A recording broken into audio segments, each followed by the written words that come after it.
Hari ini kita berbincang-bincang dengan Christian. Saya Franz Kansil, dan saudara Christian sudah saya kenal bertahun-tahun ya. Yeah. Dan Christian punya pengalaman luar biasa, bagaimana Tuhan mengubah hidupnya, membebaskan dia dari belenggu narkoba yang sangat parah. Tetapi karena kuasa Tuhan bisa mengubah hidup, Christian mengalami keajaiban Tuhan. Kita dengarkan kesaksian yang hebat ini. Oke, Christian, boleh ceritakan berapa lama terbelenggu oleh narkoba? Saya pakai narkoba itu sudah hampir sekitar 17 tahun. 17 tahun. 17 tahun. Dari masa-masa remaja. Bahkan remaja. Iya. Sebelum narkoba itu masuk ke Kota Tarakan, saya sudah pakai itu barang, terutama sabu-sabu. Karena saya punya keluarga di Malaysia dan saya sering berangkat ke sana dulu. Jadi menggunakan itu dimulai di Malaysia ya? Di Malaysia. Awalnya bagaimana sampai bisa menggunakan narkoba? Awalnya saya jatuh dan memakai narkoba itu karena rasa depresi. Depresi. Ya, awalnya itu karena kejadian di mana almarhum kakak saya meninggal kecelakaan. Akhirnya saya merasa depresi akan hal itu. Dan juga ditambah dengan bercerainya orang tua saya, akhirnya saya mencari pelarian ke narkoba. Saya berharap dengan memakai narkoba itu saya bisa melupakan semua kesedihan-kesedihan saya, bisa melupakan semua rasa kecewa dan sakit hati terhadap masalah-masalah itu. Tapi akhirnya saya salah. Rupanya masalah itu bukan membuat saya tambah melupakan, tapi narkoba itu malah membuat saya tambah terikat dan tambah hancur dalam rasa depresi. Semakin depresi ya? Semakin depresi, apalagi pada saat saya sudah drop dan reaksi dari barang itu sudah hilang, rasa depresi itu bisa naik sampai 3 kali lipat. Bahkan pikiran kita selalu terarah bunuh diri. Bunuh diri, nyakit untuk bunuh diri. Selalu terpikir seperti itu. Wah, itu bahaya sekali. Semua jalan yang ada dalam pikiran itu hanya hal-hal yang singkat semata. Mau cari jalan Ya, pintas. semua jalan pintas. Bahkan untuk berpikir mencari uang pun semua yang pintas-pintas. Itu. Berarti tadinya kan depresi, sangat berduka cita, sedih ya. Kepingin dapat jalan keluar, Ya. menghibur diri. Ya. Ternyata dengan narkoba bukan tambah happy ya. Iya. Akibatnya malah kesedihan itu berlipat kali ganda. Berlipat kali ganda. Dan harus lagi menggunakan narkoba lebih banyak lagi. Lebih banyak. Awalnya mulai berapa gram? Saya pertama kali coba itu dengan harga barang 20 ringgit. 20 ringgit. Tahun 20 ringgit Malaysia itu tahun 94 95 kayaknya itu. Saya sudah sering ke sana. ya. Saya sudah pakai itu. 20 ringgit waktu itu di sini ya mahal. Ya, cukup lah. Akhirnya sudah sering dengan harga 20 ringgit naik harga 50 ringgit. Karena kalau hanya 20 ringgit nggak Iya. cukup. Rupanya dosis 20 ringgit ini sudah tidak mempan dalam otak saya karena sudah keram istilahnya. Sudah keram. Akhirnya butuh dosis yang agak lebih tinggi supaya rasa fly itu bisa masuk. Saya coba lagi dosis yang lebih banyak, dosis 50 ringgit, lalu setelah dosis 50 ringgit juga sudah kebal, keram, naik lagi dosis 100. Nah, akhirnya setelah ditarakan itu sudah masuk pada tahun 99, narkoba sudah masuk sini ya, sabu-sabu. Saya sudah jarang ke tahu di Tarakan sudah bisa didapatkan di sini. Iya, saya sudah bisa beli di sini. Walaupun di Tarakan harganya lebih mahal daripada di Tawau. Berarti dosis itu dia akan meningkat ya. Kebutuhan tubuh itu akan meningkat. Pasti meningkat. Jadi semakin banyak uang yang masuk dikeluarkan untuk membeli. Semakin banyak. Nah, sekarang kalau tidak punya uang untuk membeli narkoba, apa yang terjadi? Nah, kalau si pemakai sudah tidak punya uang lagi untuk memenuhi kebutuhan memakai narkoba, dia harus memutar otak.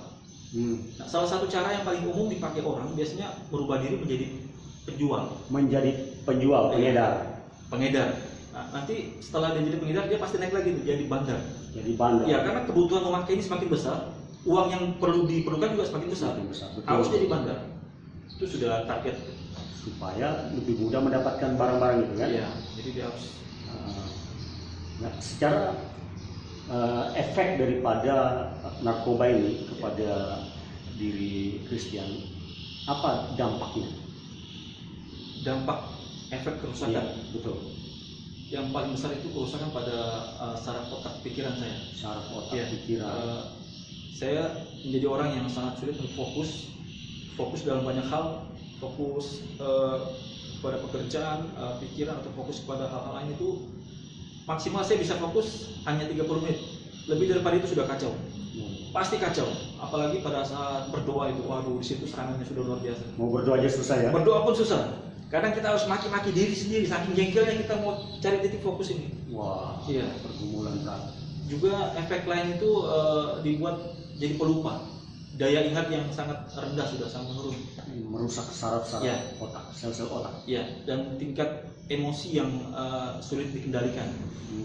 Ini pada saat kita merasakan efeknya itu. Ya. Saya pada saat mulai berhenti sejak 5 tahun yang lalu, efek-efek itu yang saya rasakan. Ya. Jadi sudah bisa berhenti berapa tahun ini? Ini sudah masuk ke 5 tahun. Puji Tahun Tuhan. kelima ya, puji Tuhan ya. Puji Tuhan sudah bisa lepas. Itu luar Bisa biasa. rasakan pertolongan Tuhan. Oh, haleluya, sudah pasti. Tanpa Tuhan saya tidak bisa lepas. Jadi kalau melihat teman-teman yang berjuang juga untuk melepaskan diri, mungkinkah mereka bisa melepaskan diri dari ikatan kecanduan narkoba? Kalau seorang pemakai narkoba mengandalkan kekuatannya sendiri, itu mustahil. Mustahil. Mustahil, tidak mungkin. Jadi kalau dia mau lepas, dia harus datang kepada Tuhan, harus berserah kepada Tuhan, harus mengandalkan kekuatan Tuhan, harus. Karena saya sudah pernah coba bertahun-tahun dengan kekuatan saya sendiri, saya tidak mampu. Gagal terus. Gagal terus. Bahkan Memang saya ada keinginan untuk lepas dari narkoba ya? ada keinginan. Tapi karena kita berjuang dengan cara kita sendiri, pokoknya saya mau menghindar tanpa berdoa, tanpa mengandalkan Tuhan. Nanti kita di tempat lain rasa itu lebih kuat lagi. Wah.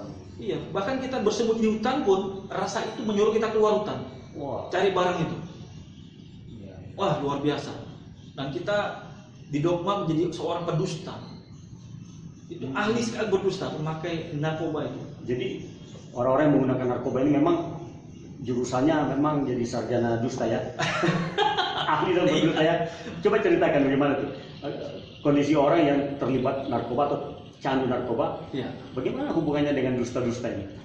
Seorang pemakai narkoba itu 100% sudah pasti ahli berdusta. Karena Berdusta. dia berusaha menyembunyikan kebiasaan memakai narkobanya dari orang banyak. Ini kan termasuk barang terlarang. Makanya dia takut juga ya. Dan orang hidup dalam ketakutan. Hidup dalam ketakutan. Penuh ketakutan setiap hari, pagi siang sore, apalagi selama dia pakai barang itu, rasa takut itu 24 jam tidak pernah lepas. Ketakutan ketahuan, ketakutan tertangkap, ketakutan dilihat orang, ketakutan terus menerus. Dan selama tidak sejahtera. Saya 17 tahun itu ketakutan itu luar biasa itu. Bahkan saya sampai mengalami parno, sampai lompat dari plafon.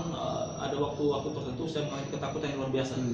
Itu pada saat saya pakai barang sudah terlalu banyak. Akhirnya rasa parno itu menghantui saya, seolah-olah saya mau dibunuh orang. Padahal tidak ada orang yang cari saya. Seperti ada yang mengejar gitu ya? Iya, ada yang mengejar. Kasihan ya, penderitaan. Oh, penderitaan luar biasa, Pak. Jenis narkoba apa saja yang pernah dipakai? Dulu awal-awal saya pertama tuh pakai obat dari destro, nipam, double R, lalu naik ke zepam, lalu ganja, pernah juga ikut supplement. Yang paling parah itu yang narkoba sabu ini. Sabu. Oh, sabu ini habis saya, habis, harta benda habis, uang semua habis, rumah tangga hancur, karir hancur, nama baik hancur, habis, masuk keluar penjara. Berapa kali keluar masuk penjara? Saya 4 kali masuk penjara. 4 kali. Waduh, luar Itu biasa. namanya langganan. Saya dihajarnya menghabis-habisan. Iya. Kasihan juga, penderitaan. Jadi waktu ada di dalam penjara, rasanya bagaimana selama di penjara? Ya, ada di satu sisi saya bersyukur juga sih masuk penjara. Rupanya itu Bersyukur masuk penjara. Karena Apa itu, yang bisa disyukuri itu? Nah, salah satu yang saya syukuri adalah bahwa selama saya mengenal narkoba kan saya tidak tahu berdoa. Tidak tahu berdoa. Tidak pernah mengadakan Tuhan, tidak pernah baca firman, jarang sekali ikut ibadah. Jarang Syukur-syukur ikut setahun ibadah. sekali. Syukur-syukur setahun Jadi sekali. cuti panjang kan? Ya, cuti panjang sekali. Seperti kapal selam ya. Iya. 1 tahun menyelam, nanti hari Natal Betul, baru muncul. Itu pun cari nasi Iya. bungkus mungkin. Nah, tapi kalau di lapas itu di sana kita dididik memang. 1 minggu kita dididik 3 kali sampai 4 kali ibadah.